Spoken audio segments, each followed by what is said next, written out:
किसी नगर के पास एक बहुत घनी छाया वाला बरगद का वृक्ष था।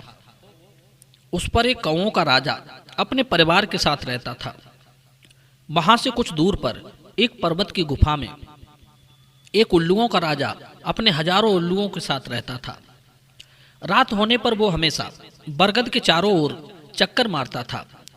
जैसा कि आप सभी जानते हैं कि उल्लुओं और कौओं का पुश्तैनी बैर है। उसी बैर के चलते वो उल्लुओं का राजा बरगद के इर्द गिर्द कोई कौवा या उसका बच्चा मिलता था तो वो उसे तुरंत मार डालता था।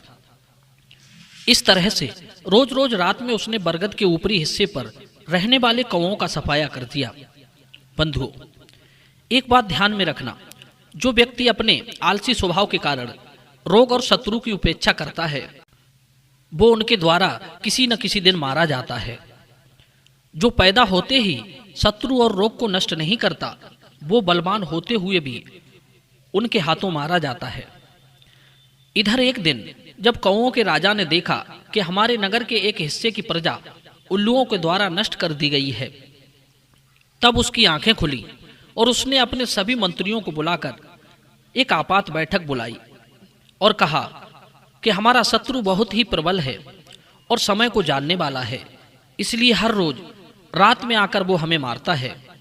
हम इससे कैसे बचें, क्योंकि हमें रात में दिखाई नहीं देता। वो उल्लू कहाँ रहता है हमें ये भी नहीं जानते, तो फिर उस पर आक्रमण करें तो कैसे करें? तुम्हारे पास कोई उपाय हो तो बताओ। तभी उसके मंत्रियों ने जवाब दिया, महाराज, वैसे तो कहा गया है कि बिना पूछे सचिव को कुछ नहीं कहना चाहिए, परंतु पूछने पर उसे हित की बात अवश्य बतानी चाहिए, चाहे भले ही उसे प्रिय लगे या अप्रिय। कहते हैं पूछने पर जो हित की बात नहीं कहता, केवल मीठा ही बोलता है, वो मंत्री नहीं शत्रु होता है। बंधुओं, इस कौवा राजा के 5 मंत्री थे। उन सभी ने अपनी अपनी राय कौवा के सामने रखी। पहला मंत्री कहने लगा, महाराज, बलवान के साथ लड़ाई नहीं करनी चाहिए। वह बलिष्ठ और समय पर चोट करने वाला है, इसलिए मेरा सुझाव है कि समय पर बलवान को प्रणाम करने वाला और समय देखकर उस पर वार करने वाला ही चतुर कहलाता है। यदि अपने प्राण संकट में हो तो असभ्य और अप्रतिष्ठित व्यक्ति के साथ संधि कर लेनी चाहिए। प्राणों की रक्षा करने से ही सबकी रक्षा होती है। यदि पता चले कि जो शत्रु सत्यवादी है, धार्मिक है, श्रेष्ठ है, भाई बंधु वाला है, बलवान है और बहुतों को जीतने वाला है, तो उसके साथ निश्चित रूप से संधि कर लेने में ही भलाई होती है। देवगुरु बृहस्पति ने भी कहा है कि अपने बराबर वालों के साथ भी संधि करने की इच्छा करनी चाहिए, क्योंकि युद्ध में जीत संदिग्ध होती है। जीत भी सकते हो, हार भी सकते हो।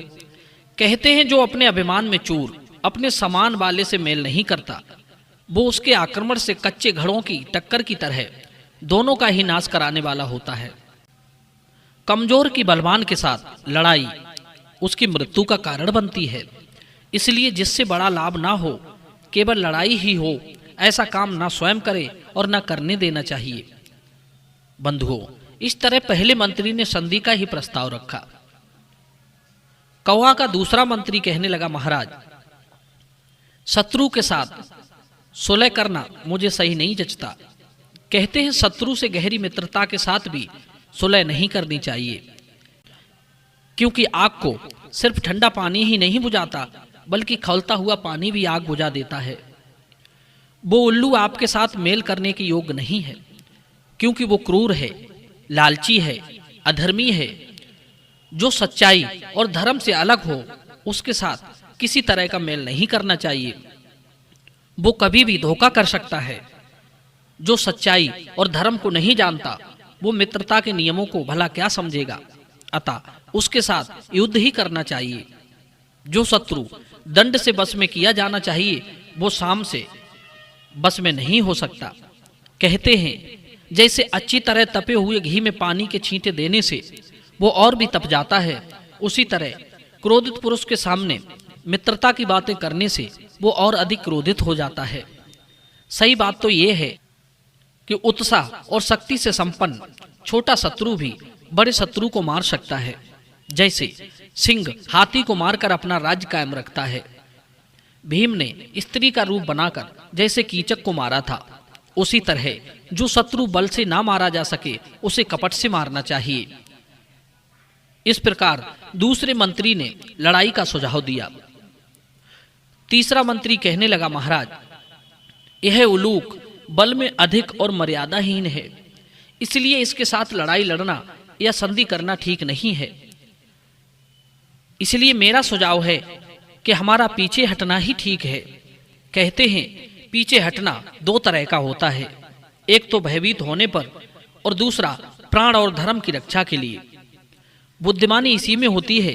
बलवान पापी के साथ नहीं लड़ना चाहिए और ना ही संधि करनी चाहिए। अपने हित में यदि कोई प्रयत्न दिखाई ना दे तो भागना ही ठीक है। जैसे मेढ़ा लड़ते समय अगर पीछे हटता है तो टक्कर मारने के लिए ही पीछे हटता है। सिंह अगर अपना शरीर सिकोड़ता है तो और अधिक तेज छलांग मारने के लिए पीछे सिकोड़ता है। बंधुओं, शत्रु को बलवान देखकर और समय अनुकूल ना देखकर जो देश त्याग कर देता है वो युधिष्ठिर की तरह जीवित रहकर फिर से पृथ्वी को प्राप्त कर लेता है। इसलिए अपने और प्रजा के हित के लिए हमें पीछे हटना ही उचित है। कौवा का चौथा मंत्री कहने लगा, महाराज, इस समय संधि करना, लड़ाई लड़ना और पीछे हटना, ये तीनों काम उचित नहीं है। मुझे उचित लगता है कि अपने घर में रहकर ही शत्रु की गतिविधि को भांपते रहना। जैसे मगर अपने स्थान में रहकर बड़े हाथी को भी खींच लेता है और अगर वो अपना स्थान छोड़कर बाहर आ जाए तो एक कुत्ता भी उसको जीत सकता है। कहते हैं बलवान के आक्रमण करने पर यत्नशील व्यक्ति दुर्ग में ही रहना चाहिए और वहां रहकर अपनी मुक्ति के लिए मित्रों को बुलाना चाहिए। शत्रु का आगमन सुनकर जो डरकर अपनी जगह छोड़ देता है वो आदमी फिर से वहां नहीं बच सकता। अपने स्थान में रहते हुए एक मनुष्य भी सैकड़ों शत्रुओं का युद्ध में मुकाबला कर सकता है। एक स्थान में जमे हुए पेड़ प्रतिकूल हवा से भी जिस तरह नहीं उखड़ते, उसी तरह एक स्थान में जमे हुए छोटे लोग भी बलवान से दुख नहीं पाते। चारों ओर से दृढ़ पेड़ भी अगर अकेला हो तो जोर की हवा उसे गिरा सकती है, लेकिन बहुत से एक साथ लगे हुए वृक्षों को तेज हवा भी नहीं गिरा सकती। पांचवा मंत्री कहने लगा, महाराज, मेरे हिसाब से समर्थ और तेजस्वी पुरुष भी बिना सहारे के क्या कर सकता है। बिना हवा के जली हुई आग भी स्वयं बुझ जाती है। मनुष्यों को उचित है कि उनका संग बेहतर होना चाहिए। जैसे भूसी से भी अलग होने पर धान नहीं उगता, उसी तरह आप भी यहीं रहकर किसी बलवान का सहारा लीजिए जो आपकी विपत्ति से रक्षा कर सके। आग जब तक वन में जलती रहती है तब तक हवा उसकी मित्र रहती है, पर वही हवा दीपक को एक झटके में बुझा देती है, क्योंकि कमजोरी की हालत में कोई मित्रता नहीं निभाता। बड़ों का साथ किसकी उन्नति नहीं कर सकता। कमल के पत्ते पर पड़ी पानी की बूंद मोती की तरह लगती है। इसलिए मेरा सुझाव है कि बिना सहारे के किसी भी तरह बदला नहीं लिया जा सकता। बंधुओं, इस तरह पांचों मंत्रियों की बातें ध्यानपूर्वक सुनकर एक स्तरजीवी नाम का बूढ़ा कौवा कहने लगा, भाइयों, आपकी बातें उचित हैं, परंतु ये बातें अपने अपने समय पर ही काम आएंगी। परंतु यहाँ समय विपरीत है। जब तक हम दो तरफी चाल नहीं चलेंगे तब तक कार्य सिद्ध नहीं होगा। शत्रु को विश्वास और अविश्वास का लोभ दिखलाते हुए उसका आसानी से नाश हो सकता है। कहते हैं स्त्री, शत्रु, कुमित्र और वेश्याओं के साथ जो एक भाव से विश्वास करता है वो मनुष्य जिंदा नहीं रहता। दूसरी बात, देवता का, ब्राह्मण का, अपना तथा गुरु का काम एक भाव से करना चाहिए, पर दूसरों का काम दो तरफी चाल से करना चाहिए। इस तरह उस स्तरजीवी वृद्ध कौवे ने अपने राजा को सुझाव दिया और कहा कि मैं अपने गुप्तचरों द्वारा उन उल्लुओं के रहने का ठिकाना पता करा लूंगा, फिर आगे की रणनीति पर काम करते हुए उल्लुओं से बदला लेंगे। बंधुओं, यहाँ से आगे का प्रसंग मैं अपनी अगली वीडियो के माध्यम से आपको पहुंचाऊंगा। कि किस तरह कौओं ने अपने बलवान शत्रु उल्लुओं को मौत के घाट उतार दिया। वीडियो अधिक लंबा होने के कारण मैं इस कहानी को 2 भागों में आप तक पहुंचाऊंगा। मुझे उम्मीद है ये ज्ञानवर्धक प्रसंग आपको बहुत पसंद आएगा। आप सभी दर्शकों का बहुत बहुत धन्यवाद।